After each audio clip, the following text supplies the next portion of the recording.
Hey, Shalom, Shalom.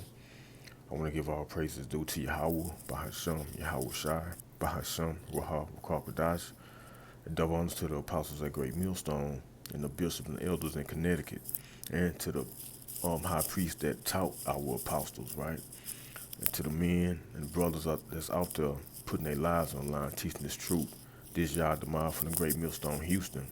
I'm come back with you with another lesson, going into, David, mighty men, and I went to Chat GPT, right?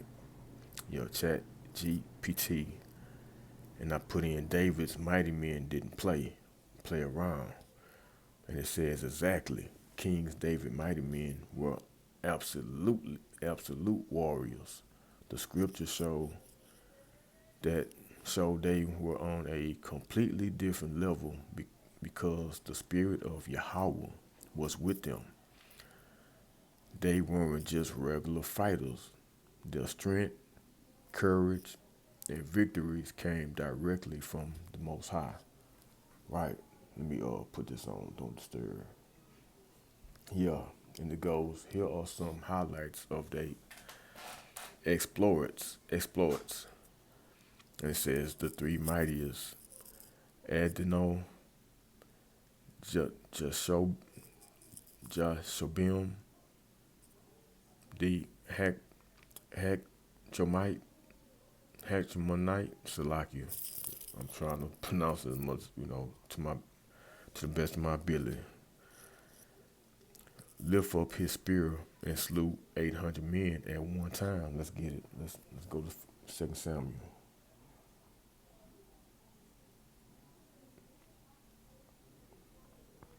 Second Samuel 23 and 8. And it reads 2 Samuel 23 and 8. These be the names of the mighty men who David had. The Techmonite that sat in the seat, chief among the captains, the same as Adino, the Esnite. He lifted up his spear against 800 whom he slew at one time. Right, man. So, hey, they didn't. That's not playing. That's not playing around. 800 men with a spear. Yeah, yeah. Mighty men didn't play. Right. Let's get back to it.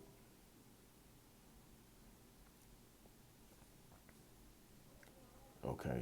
Yeah, we read that. Lifted up his spear and slew 800 men at one time. 2 Samuel 23 and 8. We read that. Chronicles recorded 300 men, showing at least one of his battles, if not more. So let's get that.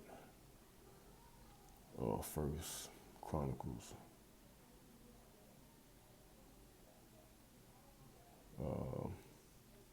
11. Say 11. Oh, hold on. First Chronicles 11:11. And this is the number of the mighty men whom David had. Jashobim, Jashobim, Jashobim, and Hachmonite, the chief of the captains. He lifted up his spear against 300 and slain by him at one time. So evidently that was another battle, right?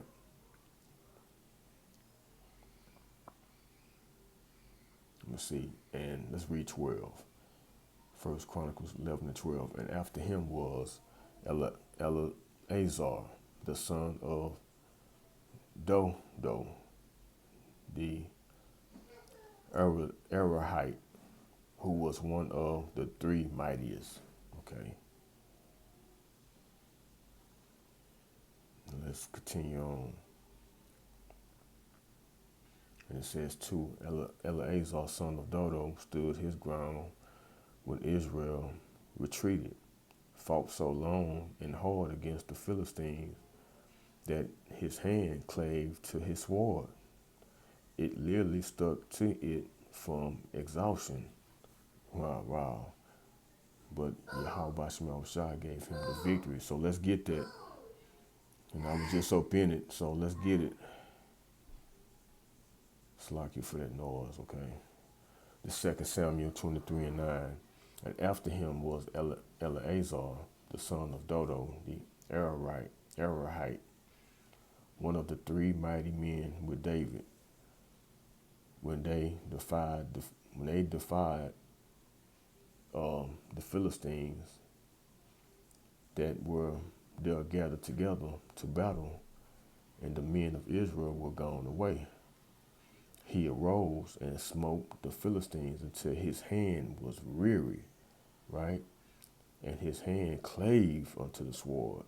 That's it's pretty much like his hand became that sword, right?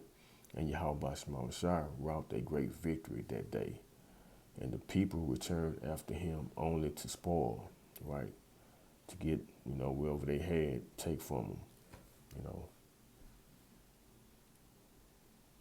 And let's get this one. Let's read 11, verse 11. And after him was Shammah, the son of Agi, a Hararite, and the Philistines were gathered together into a troop.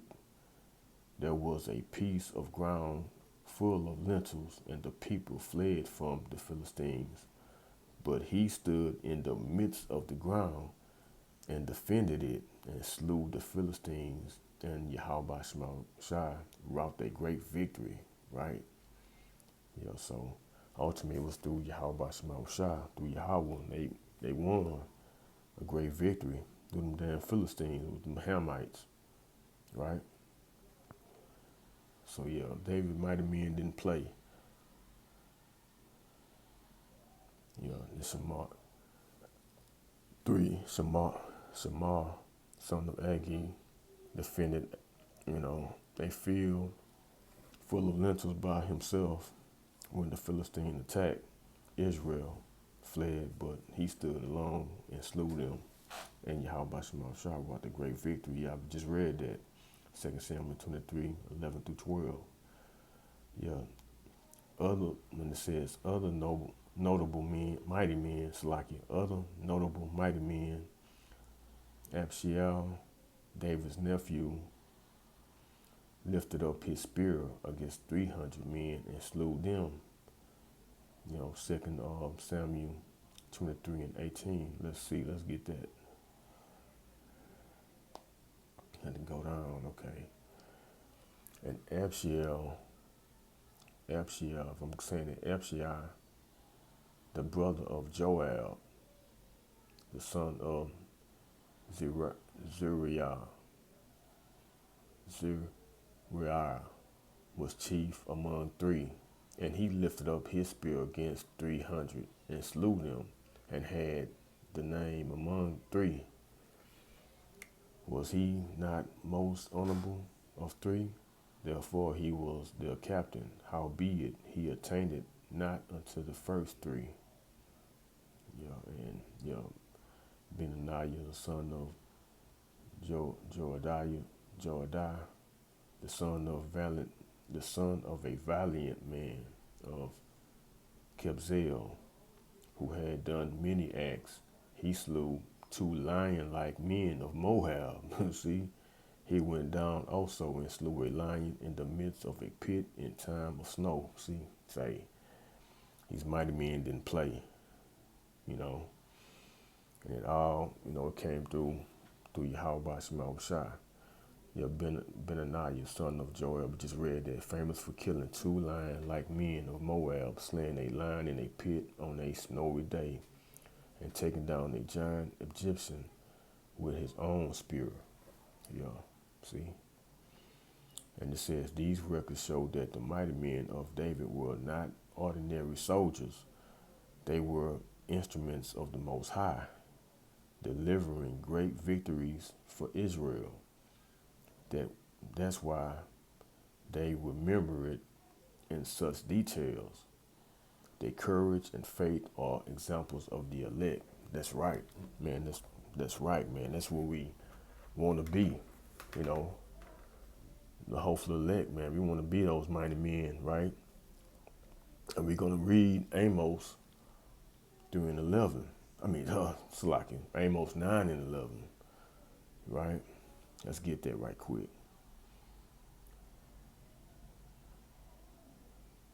I hope this is edifying.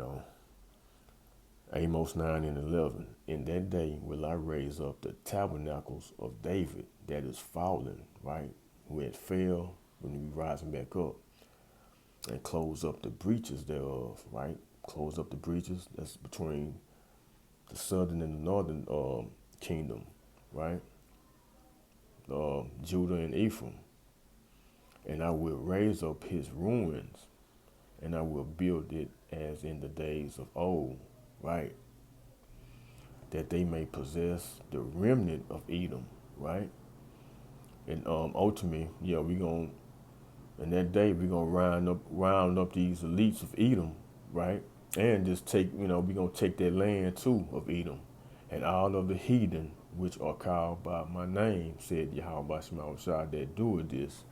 Yeah, man. So that's the time, that's the day, as brothers, man, we hoping to be at that number to take them down, and put these clowns in captivity.